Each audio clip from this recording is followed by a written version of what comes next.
Now, your stories, your struggles, and your successes. This is Focus on South Florida. Good Sunday morning, everyone, and happy Easter. And welcome to Focus on South Florida. I'm CBS 4's Chief Investigative Reporter Michelle Gillen. On this holy day, when many of us gather with family and loved ones, we first turn our focus today to the importance of family. Since 1978, the Family Resource Center of South Florida has been championing the rights of children to grow up in a healthy and safe environment. Not always so easy. Founded by a group of concerned citizens, today the agency is a leader in child welfare services in its ongoing mission to help prevent and treat child abuse and neglect. And it is good when there are success stories. This is Child Abuse and Prevention Awareness Month, an important moment to reflect on the injustice and what can be done about it. Joining me this morning is Dr. Oren Wunderman. He is wonderful and the Executive Director of the Family Resource Center. And please welcome Lisa Alvarez. I don't have words to describe Lisa, but I'm right. She has fostered more than 100 South Florida children who came to her from homes of abuse and neglect. And I can't think on this day of Easter of, joy and rebirth than really for us to meet you. And where do you get all that love from? It comes from the children. The children provide the love. How many children do you have living with you now? I have my 2 adopted children, and I have 2 foster children right now. And you also foster children who have difficult medical needs. I mean, being a parent is never simple, but you really also have taken in some cases of children who've really lived nightmares. Right. I'm a medical foster parent. I do only care for the children that have medical issues. I am trained by medical foster care and supported by Family Resource Center and our kids to care for these children.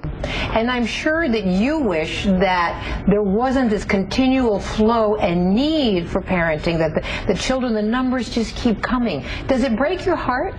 Oh yes, every single time it breaks my heart, absolutely. It's heart-wrenching to see these children who are coming into care. I think it's amazing, obviously, to have a woman like this who is so willing to take so many children in. But does it also speak to the fact of how many more families you need? Yes, we certainly need foster parents to help us out with kids of all ages, all the way from newborn kids who are born, let's say, cocaine exposed, to the kids who are in their teens who have either run away or been abused or neglected. So we need foster homes for all ages. And certainly Lisa is a role model for us all. We see so many headlines of how many tragedies there are. I mean, it's just unspeakable cases. What can you speak to of where there are some success stories going on? Well, I'm pleased to say that about 2/3 of all the cases that we work with, and we work with altogether about 1,400 cases in the whole year, about 2/3 of the cases end with our being able to safely reunify the child back to the family of origin. So the vast majority of the time we do have success stories.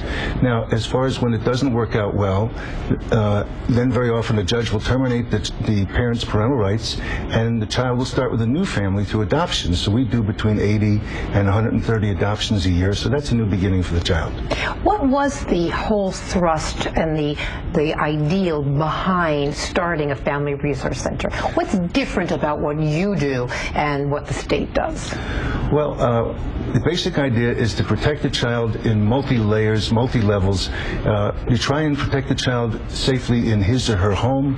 If you're unable to do that, then you try and do it in a foster home or the home of another family member, such as an aunt or an uncle. Well, we try and provide absolutely comprehensive services to the children and to the families, so we treat the parents who are having difficulty and the children who've been traumatized by the parents' difficulties. And so the idea is to do a comprehensive approach in the hope that at the end of 12 to 18 months we can safely return the child back to the home. You have such an insider's view. You've seen it well. What can you share with us of what goes on that you feel, if you had your wish list, could be addressed better so that we could save more children? Basically, what we really need, we need more quality foster homes. There are a lot of children that are coming into care, and there are no homes for them to go to. So these children are going to shelters. Sometimes they spend the night in hotels with caseworkers. We are desperate for foster homes. And, you know, I'm not saying for everybody to foster 100 kids. Just sign up, get licensed, and try one child. And I'm sure you're going to love it. And if it's not for you, then you don't have to do it again. But just try one child. What do you think is the biggest hurdle of why people don't do it? I would assume that they think that the children are bad, that the children have issues, and they don't. And it's not fault that they're coming into foster care. They're just regular children. They're regular, loving, wonderful children who need our help. They need somebody to be there for them. And their vulnerabilities, I mean, because sometimes we know when we've been hurt, it becomes harder, you know, to love, even for children. But what do you get from these children? What do you see? Well, I learned to be able to break through that shell, and I normally only foster infants and toddlers, so, you know, I go. So they can't even talk. No, and you know they don't know what they've been through yet. Yes. You know, so actually my job is a little bit easier in that aspect, taking care of them. But well, and that is such a critical area. I mean, I know there's been amazing research, and that some of our amazing judges here, like Cindy Lederman, have really put forward that children in that very vulnerable age, that if they've been abused, and then if they're not touched and loved and have direct eye contact, literally now they can see in the brain, taking MRIs, that their brain becomes different. Yes. And then by the time they become 12 or 15 or 16, they no longer have developed that area of empathy. And then we wonder why they become so-called a lost case. You've got the science now behind you to say we need to get in early. That's absolutely true. We need to have parents and foster parents who are affectionate, who are very nurturing with the child, who do a lot of eye contact, a lot of touching. And in fact, one of our treatments involve actually having the mother sit down on the carpeted floor and interact with the child eye to eye with plenty of touch, because that is so healthy and so essential for young children. Yeah, we've learned so much. But then when we get back to the issue of trying to prevent child abuse, and I know that's one of your messages here today, that first of all, if you even suspect it's going on, you must call and really scream. Yes, if you think that child abuse is occurring, call the child abuse hotline, express your concerns. They will take the information down.